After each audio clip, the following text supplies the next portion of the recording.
보물섬, 신도준조. 작가 신도준조는 1977년 도쿄에서 태어났습니다.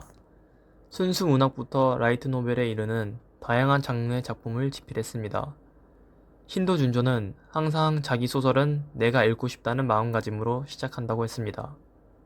이번에 소개해드릴 보물섬 또한 민감한 소재라고 건들지 말라는 것도 차별이며, 센카 아기야가 미군의 물타리를 넘어간 것처럼 자신도 정면으로 맞서보려 했다 라고 인터뷰에서 말하며 오키나와 작품에 도전한 작가입니다. 다음은 작품의 소개 및 특징을 설명해드리겠습니다. 보물섬은 2018년에 발표된 작품인데요. 이 책의 옮김이는 해당 작품의 특징을 다음과 같이 표현했습니다. 이 소설의 무엇보다 큰 미덕은 무겁고 고단한 시절의 오키나와 현실을 배경으로 이렇게나 활달하고 호방한 미스터리로 그려냈다는 점이다. 히가시노 게이고 작가 또한 보물섬을 나는 싱싱하고 난폭한 청춘 소설로 읽었다. 주요 인물 이외에도 잠깐씩 등장하는 인물도 매력적이었고 오키나와의 고난을 날려버리는 유머도 있었다. 고급 엔터테인먼트 작품이다. 이와 같이 보물섬은 어둡고 참담한 오키나와 현실을 누구나 소설을 통해 가볍고 즐겁게 읽어가며 이해할 수 있습니다. 오키나와 소설이 처음인 분도 오키나와를 잘 모르는 분들도 소설 안에서 오키나와가 어떤 곳인지 보여주는 설명과 키워드들이 소설의 또 다른 특징이라고 할 수 있습니다. 보물섬의 시대 배경입니다. 보물섬은 1952년부터 1972년 전후 오키나와를 배경으로 삼고 있습니다. 이는 샌프란시스코 조약 이후 미국 점령기를 말합니다. 보물섬의 배경을 잘 보여주는 소설 속 내용입니다. 어이, 6살 소녀를 살해한 군인인데 어떻게 감형의 여지가 있다는 거야? 너무 끔찍한 사건과 너무 끔찍한 최종 판결에 섬 여기저기서 분노의 시위가 잇따르고 반미 투쟁의 기운이 높아지는 계기가 되기도 했다. 몇 년이 지나도 가데나 소녀 살인 사건의 영향은 수그러들지 않아 미군 기지가 있는 도시에서 흉악한 사건이 일어날 때면 누구나 그 살해된 소년을 떠올리며 범인은 미군 병사일 거라고 의심하는 버릇이 생겼다. 이런 시대 배경 속에 보물섬의 줄거리는 이와 같습니다. 1952년 오키나와가 미국이었던 시대에 미군 기지에서 물자를 빼앗아 주민들한테 나눠주는 센카아기야라는 젊은이들이 있었다. 가데나 미군 기지를 털던 그날 밤 센카아기야의 전설적인 영웅 온짱이 사라졌다. 온짱이 빼돌린 예정이 없던 전과와 사라진 온짱을 찾으려는 3명의 소년 소녀들. 20년에 걸쳐 온짱의 그림자를 쫓으며 각자의 방식으로 오키나와의 현실을 살아간다. 미국의 폭력과 본토의 차별을 이겨내며 결국 밝혀내는 사라진 영웅이 손에 얻은 정과는 과연 무엇일까? 다음은 소설 앞부분을 읽어드리겠습니다. 우리 온짱은 저 미국을 상대로 연전연승했던 영웅이다. 여기 코자는 물론이고 섬 전체를 다 뒤져봐도 다시 찾을 수 없는 호걸이었다. 이글이글 지저대는 폭염 속에서 온장은 언제나 우리 패거리에 선두를 달렸다. 그날 밤도 그랬지. 우리 동네 사탕수수밭을 달려 밤의 천막이 드리운 야라지 해변까지 탈취해온 전과를 한아름 안고 4명이 나란히 해변으로 나갔다. 태양의 열기가 남아있는 젖은 모래는 섬 아이들의 벌꿀빛 피부를 땀으로 번들거리게 만들었다. 해안선을 따라 내려가면 우리가 늘 찾는 모래사장이 있는데 높은 바위에 둘러싸인 그곳은 가까운 미군 기지에서도 보이지 않는 그곳이었다. 가져온 전과 중에는 조명탄이나 신호권총이 있어서 온장이 제일 먼저 공중으로 쏘아 올렸다. 슈풍하는 소리와 함께 불붙은 푸른빛 조명탄이 물고기처럼 꼬리를 흔들며 머리 위 별자리를 향해 튀어 올라갔다. 씩씩하게 생긴 눈썹, 각진 턱, 아름답게 나부기는 검은 머리칼, 밤하늘 높이 터진 섬광에 온짱의 얼굴이 눈부시도록 아름답게 드러났다. 이 섬의 가장 뛰어난 유전자로 빚어진 우치나 얼굴이 타는 듯한 기쁨을 떠올리고 있었다. 온짱도 신날 수밖에. 자기들만이 손쉽게 세계 최강의 군대를 벌통 쑤시듯 우왕좌왕하게 만들고 있는데 곁을 돌아보니 친구 구스쿠, 동생 레이, 그리고 야마코 모두 무사하지 않은가. 선명한 파랑, 빨강, 노랑으로 채색된 바다 풍경은 막힌 데 없이 딱 트였고 쉴 새 없이 들고 나는 바닷물이 기분 좋게 빗속에 메아리쳤다. 하루하루 생활비도 그렇고 섬의 미래도 그렇고 확실한 것은 하나도 없었다. 약속된 것은 아무것도 없었다. 그래도 조명탄이 순간 비춰내는 바다의 물과 모든 것들이 축복하는 것처럼 느껴지는 최고로 자랑스러운 밤이었다. 다음은 등장인물에 대한 설명입니다. 온장은 센카아기아의 리더이자 모두의 영웅입니다. 미군에게 굴복하지 않는 저항의 상징으로 표현되는 인물입니다. 레이는 온장의 동생이자 센카아기아의 소년입니다. 커서 야쿠자가 되며 온장의 의지를 계승하려며 미군의 통치를 폭력으로 저항합니다. 구스크 또한 센카아기아의 온장의 절친입니다. 구스크는 레이와는 정반대로 경찰이 되며 법과 질서의 편에 서며 미군의 통치를 법으로 저항하는 인물입니다. 야마코는 온장의 애인이며 소설의 여주인공입니다. 커서 초등학교 선생님이 되면서 전쟁과 폭력에 의해 상처받은 여성의 대표, 즉 오키나와의 어머니 같은 존재로 소설 속에서 표현이 됩니다. 다음은 주요 인물인 레이, 구스쿠, 야마코의 성격을 알 수 있는 소설 속 장면들을 살펴보도록 하겠습니다.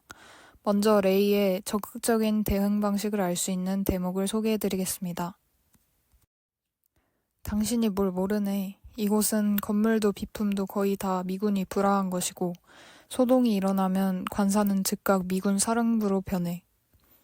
이 형무소는 우치나의 축소판 같은 곳이란 말이야. 끝까지 싸우지 않고 끝내면 잠시는 혹하는 조건을 내놓겠지. 그럼 우리는 금세 길들어서 비참한 생활로 돌아갈 뿐이야. 가메씨, 당신은 앞으로 이 섬을 구하겠다고 했지. 그렇다면 우리와 손잡고 이 형무소를 해방시켜보라고. 그 정도 일도 못하고 이 섬의 구세주가 되겠다면 어림도 없는 얘기지. 다음은 레이가 자신의 영웅상인 적극적으로 대항하는 인물에 대해 언급한 대목입니다. 잠깐, 너 자신의 말을 찾아낸 거냐? 뭐라고? 네가 말했지 어떤 놈이 영웅이냐고. 아, 그거 그랬지.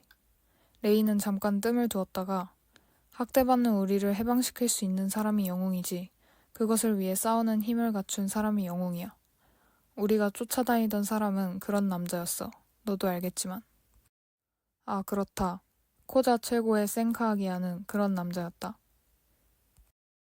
다음으로 미군의 법을 지키면서도 동시에 오키나와의 정의도 믿어 내적 갈등을 겪는 인물인 구스쿠의 성격을 볼 수 있는 장면을 소개해드리겠습니다. 신의를 중시한다면 당장 어빈과 작별하고 내일부터 다시 류큐 경찰로서 수사에 매진해야 한다. 하지만 정말 구스쿠, 당신한테는 놀랐어. 기회주의자인가 싶으면 겁을 모르는 사람이고 건성건성 일하는 것 같다가도 비상시가 되면 주장을 굽히지 않지. 나로서는 예측이 힘든 그야말로 전형적인 오키나와 사람이야. 그렇게까지 말하는 것을 보면 승산이 있나 보군. 섬 내 생존설. 단 한 번 구스쿠에게 날아든 편지. 친구에게 씌워진 배우라는 혐의. 그 모든 것은 어딘가에서 연결되어 세월을 건너뛰어 오키나와를 흔드는 사태가 진행되고 있다. 어떤 형태로든 그 배우의 코자의 영웅이 그림자를 드리우고 있다면 멀리서 여전히 연기를 피우고 있는 수수께끼의 결말을 짓기 위해서라도 은폐된 진실을 폭로해야 했다. 여하튼 독가스 누출을 세상에 알리는 일이 먼저였다. 나는 끝까지 간다. 아메리카와 일생일대의 대결이다. 권력을 얻고 폭거를 휘두르는 어빈에게 반항심이 불타올라 도쿠쇼와 함께 시내 노점에 앉아 기염을 토했다. 그런데 경찰서 장의자에서 눈을 뜬 이튿날 아침, 배달된 아침 신문을 별 생각 없이 훑어보다가 턱이 뚝 떨어질 만큼 놀랐다. 뻗친 머리를 뒤로 쓸어 넘긴 채 일면 기사 제목에서 춤추는 글자에 망연자실하고 말았다. 구스쿠는 오키나와의 뿌리와 기득권 세력 사이에서 내적 갈등을 하며 미군 세력의 소극적인 대응 방식을 보입니다. 결국 구스쿠는 이러한 우유부단한 태도로 인해 직업을 잃는 등의 결과를 맞이하게 됩니다. 작가 신도 준조는 야마코가 능동적으로 세계와 마주하며 보물섬의 간판을 담당하는 플레이어로 성장했기 때문에 작품이 성공했다고 평가했습니다. 야마코는 소설 초반에 남성 영웅의 존재의 기대는 수동적인 여성의 상을 보여줍니다. 하지만 온장을 잃고 미야모리 초등학교 미군기 추락사고를 겪는 등과 같은 다층적인 외상을 겪은 후 능동적으로 삶을 선택하는 여성상을 보여줍니다. 안 그러면 과거의 망령에 사로잡혀 죽은 듯이 살아가게 된다는 것을 알기 때문에 매일매일 살아가야 해. 매일매일 갓 태어난 것처럼. 하나뿐인 연인을 과거의 존재로 만들고 싶지는 않다. 잔난 일을 그만둘 생각은 없지만 적어도 일상생활은 회복해야 한다. 내가 먹을 것은 어떻게든 내 힘으로 마련해야 한다. 벌써 20살이고 직업도 찾아야 한다. 내가 무슨 일을 할 수 있을까? 기왕 하는 거면 보람 있는 일을 찾고 싶다. 다음은 야마코가 직접 영웅이 되어 능동적인 인물로 변하는 모습을 담은 장면입니다. 오빠들로는 안 되겠어. 내가 이 섬의 영웅이 될 거야. 구스쿠는 놀랐다. 사내들을 제쳐두고 야마코가 영웅이 있던 시절에 대한 집착과 미련을 끊어내려 한다. 너 그래도 괜찮겠어? 라고 묻고 싶어하는 구스쿠의 눈동자에는 구원의 손길을 더는 바라지 않겠다고 맹세한 여자의 표정이 비쳤다. 그것은 누가 주는 행복에 매달리기를 그만둔 여자의 얼굴이었다. 몽상이 현실이 되는 기적이라도 일어나지 않는 한 가실 일이 없는 견고함을 간직한 얼굴이었다. 이제 온장은 없어. 그렇다면 누군가는 섬을 위해 싸워야 해. 커가는 아이들을 위해서라도, 섬에 사는 자신들을 위해서라도. 그것은 온장과의 결별 선언이라고 할 수 있었다. 50년대 마지막 해의 일이다. 타는 듯한 일몰 직전의 하늘 아래 야마코는 조는 듯이 눈을 가늘게 떴다. 그렇다면 제목인 보물섬과 부제인 영웅들의 섬에서 보물과 영웅의 의미는 무엇일까요? 보물은 미군 기지에서 훔쳐낸 물질적인 전리품이 아닙니다. 작가는 보물이란 억압 속에서 오키나와인으로 살아간다는 것에 대한 자각이라고 정의합니다. 궁극적으로 작가 신도 준조가 말하고자 한 진정한 보물은 바로 상처를 딛고 자신의 뿌리와 정체성을 회복한 인간 그 자체입니다. 즉, 기억, 생명, 관계, 저항의 힘이야말로 인간을 성장시키는 진짜 보물이라는 메시지를 담고 있습니다. 다음으로 영웅의 의미에 대해 살펴보겠습니다. 온장이라는 영웅 부제의 상황 속에서 남겨진 이들이 어떻게 살아가야 하는지를 물었던 이 이야기는 결국 각자 내면에서 영웅이 현현함을 보여줍니다. 작가는 각자에게 각자의 싸우는 방식이 있으며 스스로 바람을 불게 할 수 있는 것이 인간의 힘이고 자신은 그것을 믿고 싶다고 말합니다. 따라서 여기서 말하는 영웅이란 특정 인물이 아니라 자신만의 방식으로 저항하고 살아가는 주체적인 인간 그 자체를 의미합니다.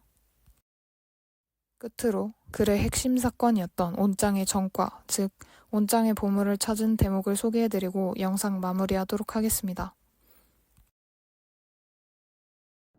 이제는 이 두 구의 시신이 어떤 과정을 거쳐 한자리에 있는지 확인할 방법이 없다. 그래도 세 사람 모두 분방하던 시절에 놔두고 온 자신의 혼이 마침내 이 시간에 자신들을 따라잡은 것 같은 기분을 느꼈다. 덧없는 환상이 여기에 이르러 현실과 하나가 되었다. 구스쿠도 야마코도 레이도 모두 인정했다. 이곳에서 각자의 이야기를 엮어서 만든 한 줄기의 이야기야말로 유일한 사실이라고. 온장은 돌아왔었구나. 구스쿠가 갈라진 목소리로 중얼거렸다. 친구의 유골보다 우타의 시신으로 떨리는 눈빛을 던졌다. 야마코는 야마코대로 뜨거운 눈물을 그치지 못했다. 우리는 온장의 전과를, 이 녀석을, 온장이 자기의 인생과 맞바꾸어 섬에 돌려준 생명이었는데 그에 태어났다면 반한 때는 20살이 되나 어른으로 만들어주지 못했구나. 우리는 갓 태어난 아기가 어른으로 자라는 세월을 보내며 마침내 다다른 진실은 그야말로 섬이 겪어온 운명을 상징하는 것 같았다. 구스쿠도 레이도 야마코도 코자의 영웅을 2번이나 잃어버린 기분이었다. 무릎을 꿇은 세 사람 사이에서는 우타의 식어버린 얼굴이 그칠 줄 모르고 떨어지는 뜨거운 눈물을 받고 있었다. 우타는 무엇을 용서할 수 없었던 걸까? 우리는 아무것도 몰랐어. 구스크는 그렇게 중얼거리고는 동굴을 떠났다.